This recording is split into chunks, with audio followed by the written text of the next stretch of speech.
Well, how y'all doing? How's your mom and them?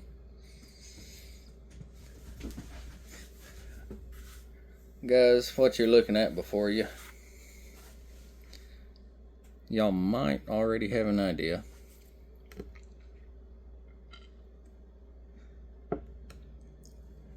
It's obviously fixed blade sheath knife. Verdigris, we just talked about this. You can smell it through the phone, can't you?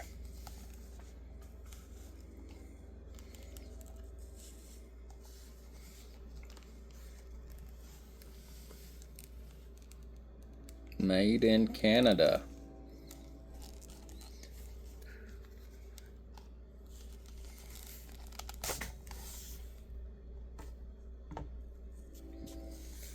Guys, this is not mine. I actually give this to my wife. I hijacked it from her to do this video, but this is one I put in the wife's collection.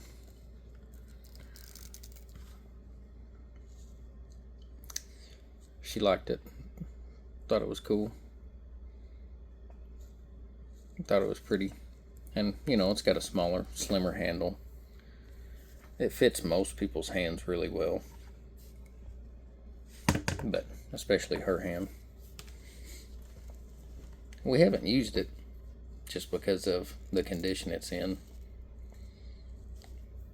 Haven't wanted to put any kind of wear on it. But this is one of the famous Canadian belt knives from Grohmann Russell belt knife, Canada. Made in Canada. Circle around the S dictates that it's stainless steel. Some of the earlier models were carbon steel. Some of the original, earliest produced Canadian belt knives, Grohmann belt knives, were carbon steel, and it would have a C in a circle. But they kind of got away from that. It seemed that more of their customers were asking for the stainless. And it's a very iconic design when you see one,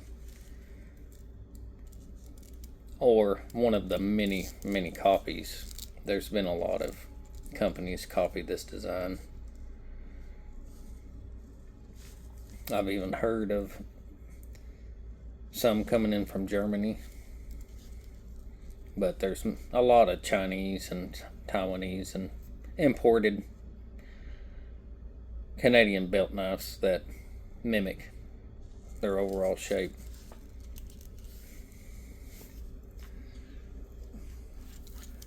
On this particular knife, I usually take that lanyard and wrap it in front of the handle and put in the knot, or the monkey fist, whatever you want to call it.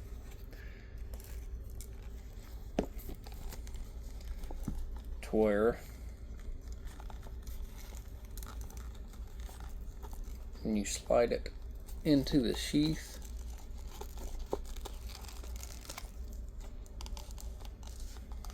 if I can get it right, I'm trying to focus on the camera.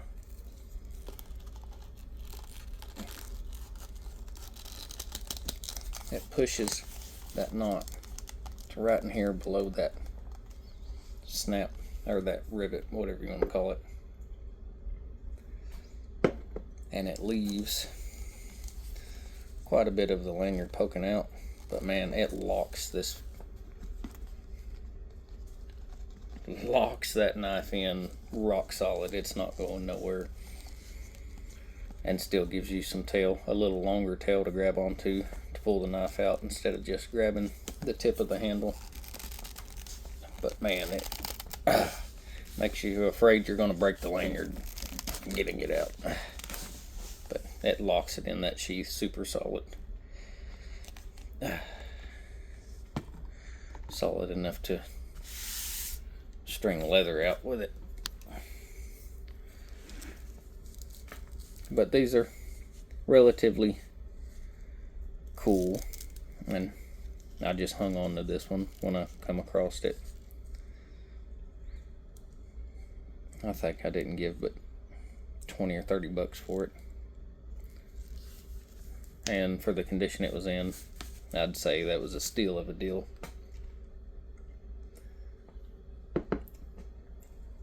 The original Russell designs, I'm pretty sure there was the number 1 original, number 2 was the bird and trout.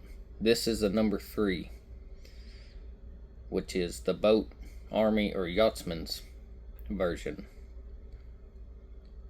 And then there was a number 4 survival, and since then Grohmann has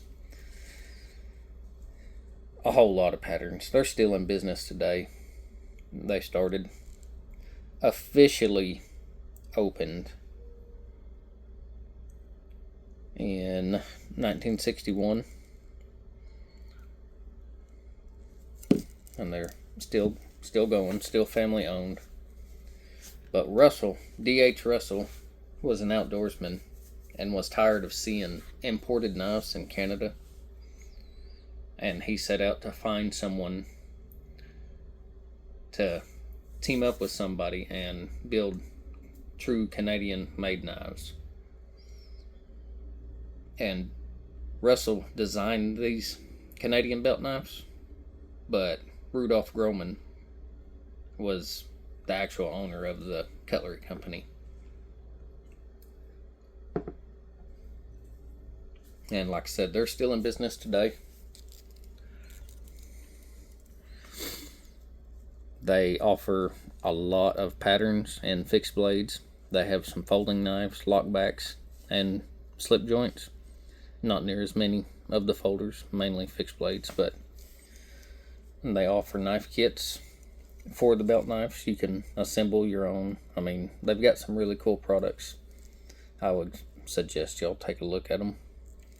Now, this particular tang stamp and this knife dates from the late 70s to early 80s, like 78, 82, right in there. There is history and information on these as far as dating them. They're pretty easy. So for the age, this knife is pretty well mint, other than not having any packaging or anything like that.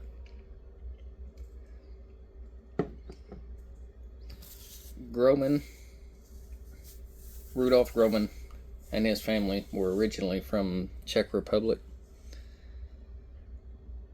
moved to Nova Scotia after the war due to the political climate in the area.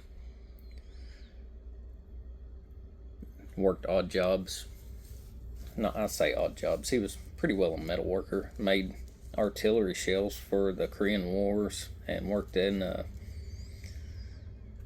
aircraft manufacturing plant until Russell and him somehow by fate had got together, and I guess Grohmann had already been making knives and had wanted to open a knife shop and was pretty well experienced with manufacturing processes. And so when Russell approached him, and I guess everything come together, the funding come together, he opened Grohmann Knives in 1961, and in 1969 he passed the company to his daughter and his son-in-law that had moved with him to Canada. And since then the company's passed down, to more sons and more daughters, and it's owned by someone, not with the Grohmann name, but the Grohmann lineage, because it went to his daughter and son-in-law. So if you see a fact that says it was sold to someone with a different name but Grohmann, it's because it went down his family line to his daughter. It's still the Grohmann, stems from Grohmann's original family. And it's just a neat read if y'all get the chance to look into them.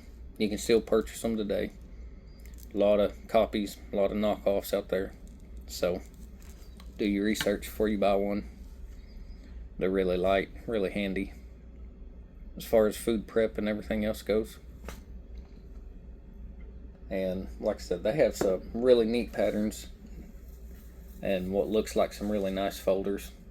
I'm thinking about picking one up myself. But some of these are offered in different handle materials. Hint, hint.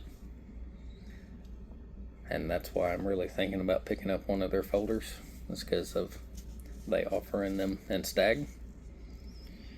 But anyways, guys, I'm gonna try to keep this one a little bit shorter. This is Hillbilly Proud, just showing you my number 3 Canadian belt knife.